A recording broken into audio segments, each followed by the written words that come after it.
اعوذ باللہ من الشیطان الرجیم بسم اللہ الرحمن الرحیم۔ معزز ناظرین السلام علیکم ورحمۃ اللہ وبرکاتہ۔ امید ہے آپ تمام احباب خیریت سے ہوں گے اور اللہ تعالیٰ آپ سے دعا ہے کہ اللہ تعالیٰ آپ کو خوش و خرم رکھے اور ہنستا مسکراتا رکھے، کھلتا کھلاتا رکھے۔ ناظرین، آج کا ہمارا موضوع ہے تذکرہ انبیاء علیہ السلام، اور اس پر آج ہمارا یہ ٹاپک کا سب سے پہلی ویڈیو ہے۔ تو انشاءاللہ آگے ہم نے تمام انبیاء کرام کا ذکر آپ تک پہنچانا ہے۔ سب سے پہلے ہم حضرت آدم علیہ السلام جو ہمارے باپ ہیں اور تمام انسانوں کے باپ ہیں، سب سے پہلے آنے والے حضرت آدم علیہ السلام ہیں، تو اس لیے ہم ان سے شروع کریں گے۔ حضرت آدم علیہ السلام کی پیدائش کب اور کیسے ہوئی اور کس چیز سے ان کو بنایا گیا، تو ہم آج انشاءاللہ اس پر ذکر کریں گے اور آپ اس کی فکر کریں گے۔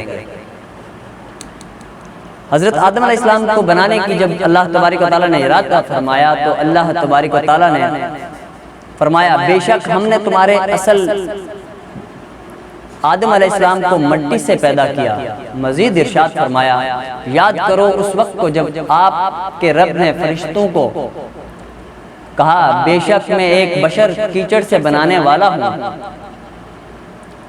ان سے مراد، کیچڑ سے بنانے سے مراد حضرت آدم علیہ السلام ہی ہیں۔ اس مقام پر بشر سے مراد ایسا انسان جو ظاہر چمڑے والا ہوگا مگر اس پر بھیڑوں کی طرح اون نہیں ہوگی، اس پر بکریوں کی طرح بال نہیں ہوں گے، اور اس پر اونٹ کے ملسی اون کی طرح اس پر بال نہیں ہوں گے، پرندوں کی طرح اس کے پر نہیں ہوں گے، اور پھلوں کی طرح اس پر کوئی چھلکا بھی نہیں ہوگا۔ اللہ تبارک و تعالیٰ نے اس کے لیے فرشتوں کو بھیجا، تو سب سے پہلے حضرت جبریل امین روح زمین پر آئے۔ حضرت آدم علیہ السلام کے جسم اطہر کے تخلیق کے لیے مٹی لانے کے لیے حضرت جبریل امین کو زمین پر بھیجا گیا۔ آپ جب تشریف لائے تو زمین سے مٹی لینے کا ارادہ کیا، تو زمین نے بڑی عاجزی اور انکساری اور گریہ زاری سے عرض کیا کہ میری مٹی سے بننے والے شخصوں نے اگر خون ریزی کی اور وہ جرم کی وجہ سے جہنم میں گئے تو مجھے تکلیف ہوگی۔ حضرت جبریل امین زمین کی عاجزی دیکھ کر واپس چلے گئے اور اللہ تعالیٰ کے حضور تمام ماجرا بیان کیا۔ اسی طرح حضرت اسرافیل بھی آ کر واپس چلے گئے اور میکائیل بھی واپس آ کر چلے گئے۔ ان تمام کے بعد اسرائیل علیہ السلام آئے اور ان کی خدمت میں بھی زمین نے وہی عاجزانہ گفتگو کی، لیکن آپ نے کہا کہ میں تیری بات تسلیم کروں یا اللہ تبارک و تعالیٰ کے حکم پر عمل کروں؟ مجھے اللہ تعالیٰ نے حکم دیا ہے، اس لیے میں نے تو مٹی لے کر ہی جانا ہے۔ آپ نے زمین کی انکساری کی طرف کوئی توجہ نہیں دی، بلکہ ارشاد اللہ تبارک و تعالیٰ کے مطابق، ارشاد باری تعالیٰ کے مطابق زمین سے مٹی لے کر رب کے حضور حاضر ہوئے۔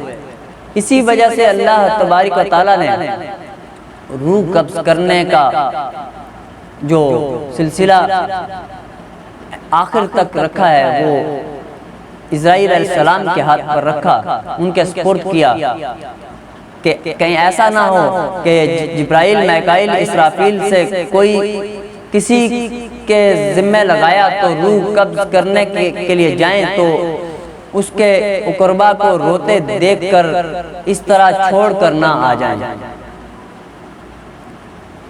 ناظرین، یہ مختصر تھا کہ آخر اسرائیل علیہ السلام ہی روح قبض کیوں کرتے ہیں۔ ہم نے اس میں دیکھا کہ اسرائیل علیہ السلام روح قبض اس لیے کرتے ہیں کہ جب اللہ تبارک و تعالیٰ نے مٹی سے آدم علیہ السلام کو بنانے کا ارادہ فرمایا تو مٹی لینے کے لیے جو فرشتے روح زمین پر آئے اور مٹی لے کر واپس نہیں گئے، ان زمین کی عاجزی اور انکساری دیکھ کر، تو اسی لیے اسرائیل علیہ السلام تو اللہ تبارک و تعالیٰ کے حکم کو مانتے ہوئے زمین کی عاجزی اور انکساری کو ایک سائٹ پر رکھ دیا اور مٹی لے کر چلے گئے۔ تو اللہ تعالیٰ نے یہ دیکھتے ہوئے تمام روح زمین پر جتنی بھی لوگ آئیں گے ان کے روح کو قبض کرنے کا جو سلسلہ رکھا وہ حضرت اسرائیل علیہ السلام کے سپرد کیا. تو رہتی دنیا تک قیامت تک جو بھی لوگ آئیں گے ان کی روح کو اسرائیل علیہ السلام ہی ان کی روح کو قبض فرمائیں گے. یہ مختصر آپ کے سامنے صرف مٹی کا ذکر ہوا ہے جس سے آدم علیہ السلام کو پیدا فرمایا گیا. اللہ تبارک و تعالیٰ نے اپنے محبوب بندوں کو مٹی سے پیدا فرمایا. ہم بھی بے شک مٹی سے بنے, ہم نے اس مٹی پر جانا ہے. تو اس مٹی پر رہتے ہوئے آپ نے کچھ نیک اعمال کرنے ہیں کہ تاکہ اس مٹی کی جو عاجزی اور انکساری تھی وہ ظاہر نہ ہو, وہ حقیقت آپ پر نہ سامنے آئے کہ ہاں مٹی نے جو کہا تھا کہ خون ریزی کریں اور جہنم میں جائیں یا گناہ کریں تو جہنم میں جائیں.